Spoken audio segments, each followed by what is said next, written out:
Between the polished prince and his camera-ready wife, the flashbulbs hit them like fireworks. The red carpet shimmered beneath their feet, but behind those perfect smiles, something was cracking. There's always space to fill on a homepage, a headline, a front page, and the world can't resist when it's about someone royal. And this time, it all began not with a scandalous headline or a tabloid ambush, but with something smaller. A single post. One that Meghan Markle, in all her meticulous planning and PR finesse, never saw coming. Not from the press, not from the palace, but from someone she once trusted with her unfiltered self. Hollywood loyalty burns fast, brighter than champagne bubbles at a Netflix after-party, then gone without a trace. This post wasn't born in the tabloids or whispered by jealous rivals. It came from inside her old circle. A friend. A woman who once shared her dinners, her laughter, her late-night secrets. The kind of friend you call when the cameras fade and the world feels too sharp. But that night, one harmless-looking post flipped the script, and when it hit the internet, Prince Harry's temper exploded like never before. To understand the chaos that followed, you have to rewind a few weeks. Meghan was in Paris, parading her so-called redemption tour. No longer the exiled Duchess or the misunderstood royal rebel, this was her rebirth as the queen of reinvention. She strutted through cobblestone streets, espresso in hand, oversized sunglasses masking her satisfaction. The paparazzi adored her. Her team whispered that she was back.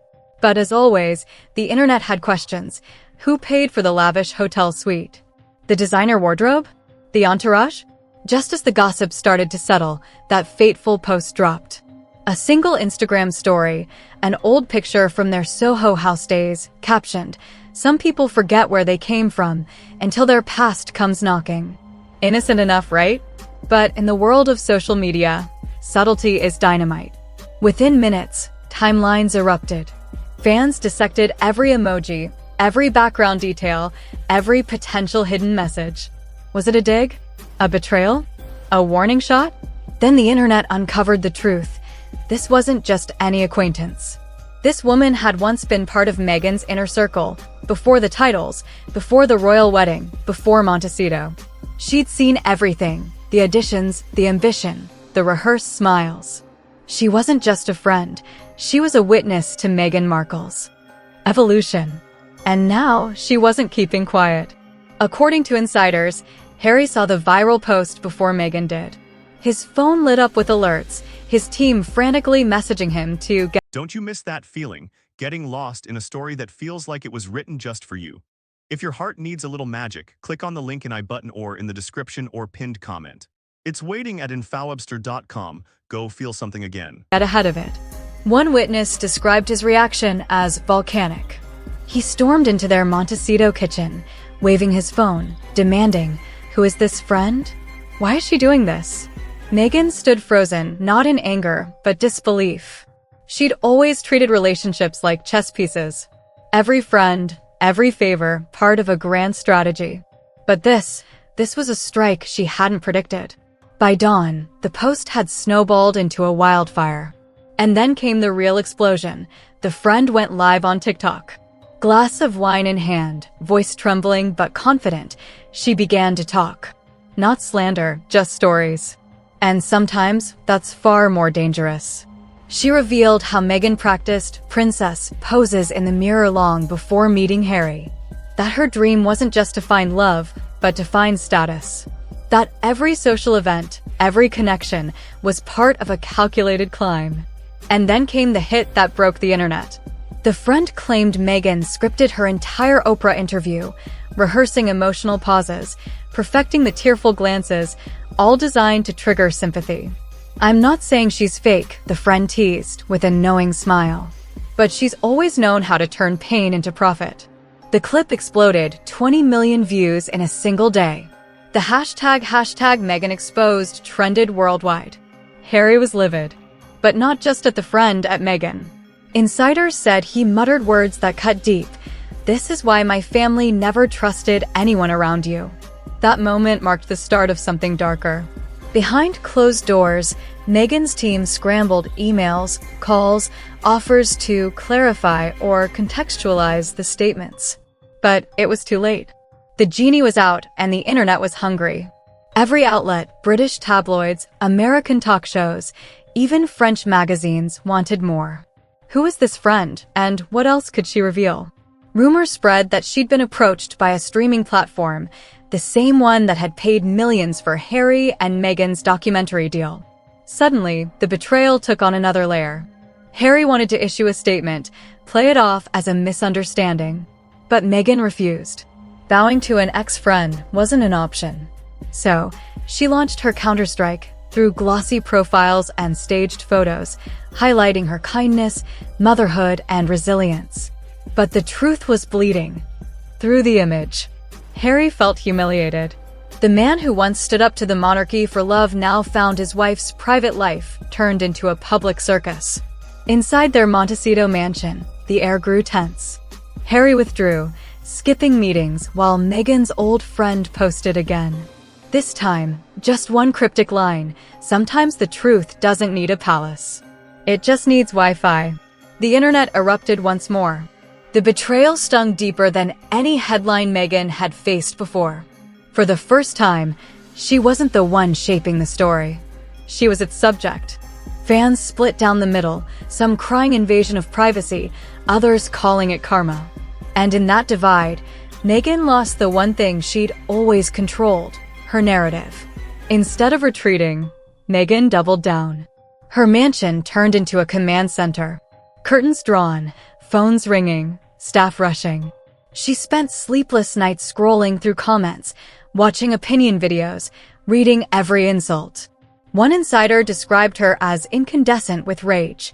Harry, on the other hand, was falling apart. He'd fought the press, his family, the monarchy itself to protect her, but this was an enemy he couldn't confront. "This is worse than anything we imagined," a royal watcher said. "It's personal." Within 48 hours, Meghan's team launched a code-red PR response. Friendly outlets published flattering features. Loyal influencers began hinting that the friend was jealous, bitter, fame-hungry. But it didn't work. Because as Meghan's team played defense, the friend, now dubbed the whistleblower, was signing her own deal. Not just any deal. A Netflix deal. Yes, the very same platform that had once glorified the Sussexes now wanted to tell the other side, the dark underbelly of fame and friendship. No names were mentioned, but the implication was clear. Meghan was furious. Sources said she stormed out of a meeting, accusing Netflix of betrayal after everything she and Harry had given them. At home, things were unraveling fast. Harry begged her to let it go. "Meg, please, stop fighting everyone," he said, exhausted. But she couldn't. Silence wasn't her language, control was. Seeing someone else use her platform to steal her spotlight was unbearable. Their arguments became legendary. Witnesses at a Santa Barbara restaurant claimed Meghan was venting loudly about being attacked from every side: the royals, the media, and now her own friends. Harry, finally snapping, said quietly, "Maybe if you stopped fighting everyone, they wouldn't all become enemies." Meghan left in tears. When she returned 20 minutes later, her smile was plastered on.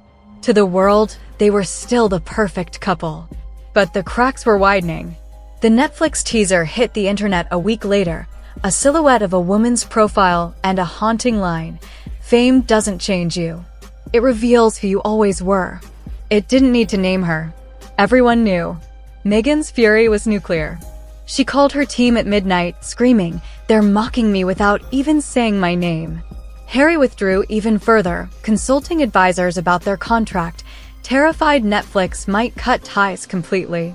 Public opinion was brutal. Half painted Meghan as a victim of betrayal.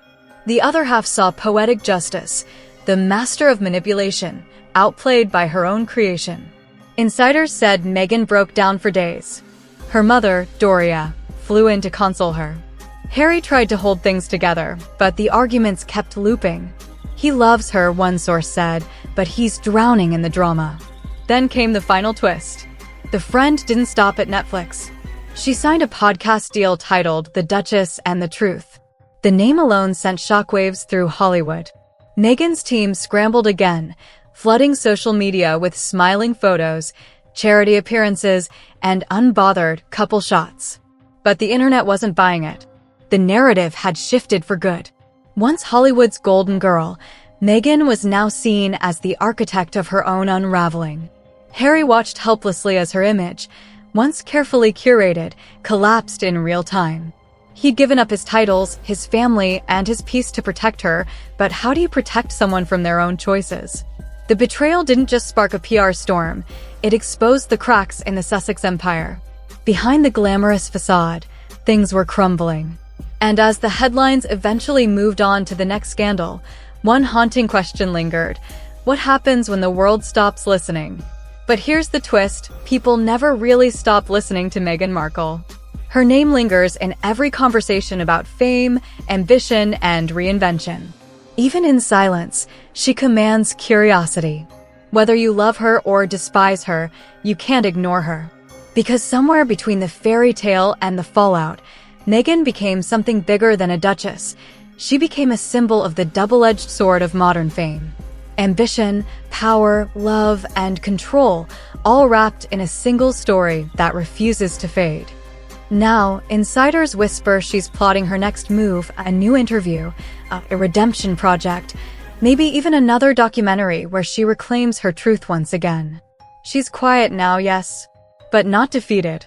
Meghan's silence has always been a pause, never a surrender.